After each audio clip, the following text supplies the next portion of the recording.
جامعہ اہل حدیث لاہور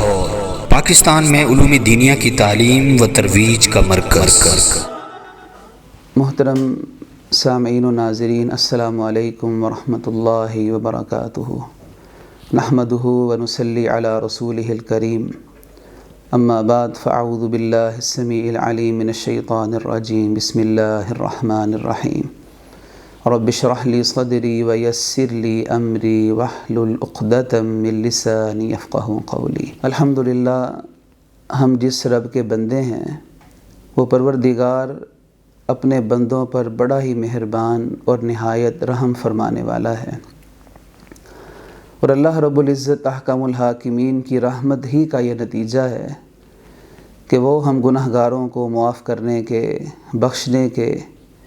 کئی بہانے بناتا رہتا ہے، اور ہمیں اپنی زندگی کے اندر کئی ایسے مواقع عطا فرماتا ہے کہ اگر انسان ان اوقات سے، ان ایام سے، ان راتوں سے صحیح معنی میں فائدہ اٹھائے تو یہ وقت کا بہترین استعمال اور ان اوقات کی قدر انسان کی دنیا اور آخرت کو سنوار دیتی ہے۔ لیکن اگر وہ مواقع، وہ اوقات، اللہ کی طرف سے ملنے والے ایام، وہ راتیں، وہ ساعتیں انسان کی سستی اور اس کی غفلت کا شکار ہو جائیں تو بعض اوقات انسان کو ناقابل تلافی نقصان پہنچتا ہے، اور اگر نیکی کا موقع ضائع ہو جائے تو بعض اوقات ساری زندگی انسان کو وہ موقع میسر نہیں آتا، یا مواقع تو آتے ہیں لیکن انسان یہ دنیا چھوڑ چکا ہوتا ہے۔ رسول اکرم صلی اللہ علیہ وسلم کی سیرت کا یہ نمایاں پہلو تھا کہ آپ اپنی زندگی کے اندر نیکی کا ملنے والا کوئی بھی موقع اسے ضائع نہیں جانے دیتے تھے، بلکہ رسول اللہ صلی اللہ علیہ وسلم نے صحابہ کرام کی تربیت اسی نہج کے اوپر فرمائی کہ جب بھی زندگی کے اندر خیر کا، دین کا، نیکی کا کوئی بھی کام کرنے کی توفیق ملے تو انسان اسے فوراً کر گزرے، جیسا کہ معروف حدیث ہے جسے شیخ البانی رحمہ اللہ تعالیٰ نے اپنی صحیح ترغیب و ترہیب میں نقل کیا ہے کہ نبی علیہ الصلوۃ والسلام نے فرمایا، من اراد الحج فلیتعجل، جس انسان کا حج کا ارادہ ہے جتنی جلدی ہو سکے اس ارادے کی تکمیل کرے، اللہ کے گھر کی زیارت کے لیے نکلے، کہیں ایسا نہ ہو کہ کوئی آفت آ جائے، نقصان ہو جائے اور سفر کے معاملات میں اس کے لیے دشواری پیدا ہو جائے اور وہ اس اہم فریضہ سے کہیں پیچھے نہ رہ جائے۔ انبیاء کرام علیہم الصلاۃ والسلام کے اوصاف جو اللہ نے قرآن مجید میں بیان فرمائے، ان میں سے ایک وصف یہ بھی اللہ نے بیان فرمایا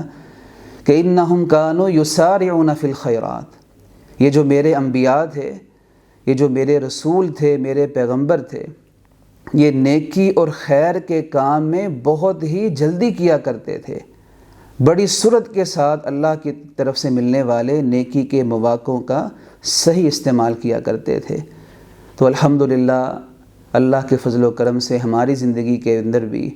نیکی کا ایک بہترین موقع یعنی رمضان المبارک اللہ نے ہمیں عطا فرمایا ہے۔ رسول اکرم صلی اللہ علیہ وسلم نے رمضان کی آمد پر اپنے صحابہ کرام کو بشارت دیتے ہوئے فرمایا کہ اتاکم رمضان شہر مبارک، کہ تمہارے پاس رمضان کا مہینہ آ چکا ہے اور یہ بڑا ہی بابرکت مہینہ ہے، اس میں اللہ رب العزت احکم الحاکمین نے بڑی ہی برکتیں رکھی ہیں، ہر لحاظ سے اس کے اندر برکتیں ہیں، سحری کے اندر برکت ہے، مساجد کی رونقیں بحال ہو جاتی ہیں، اللہ کے بندے اپنے پروردگار سے جڑنا شروع ہو جاتے ہیں۔ تو رسول اکرم صلی اللہ علیہ وسلم نے مزید فرمایا کہ اس ماہ مبارک میں اللہ تبارک و تعالی جنت کے دروازوں کو کھول دیتا ہے، جہنم کے دروازوں کو بند کر دیا جاتا ہے، اور پھر رسول اکرم صلی اللہ علیہ وسلم نے یہ بھی ارشاد فرمایا کہ فیہ لیلۃ، اس ماہ مبارک کے اندر ایک ایسی رات ہے کہ خیر من الف شہر، کہ جو 1000 مہینے کی عبادت سے بھی بہتر ہے، اس کے برابر نہیں ہے بلکہ اس سے بھی افضل ہے، اس سے بھی بہتر ہے۔ اور فرمایا من حرم خیرہا فقد حرم، او کما قال صلی اللہ علیہ وسلم، کہ اصل محروم اگر کسی نے دیکھنا ہے تو وہ اس شخص کو دیکھ لے کہ جو اس لیلۃ القدر کی رات کو ضائع کر بیٹھتا ہے۔ اللہ رب العزت احکم الحاکمین سے دعا ہے کہ اللہ ہمیں اس ماہ مبارک اور اس نیکی کے موقع کی قدر کرنے کی اللہ توفیق نصیب فرمائے۔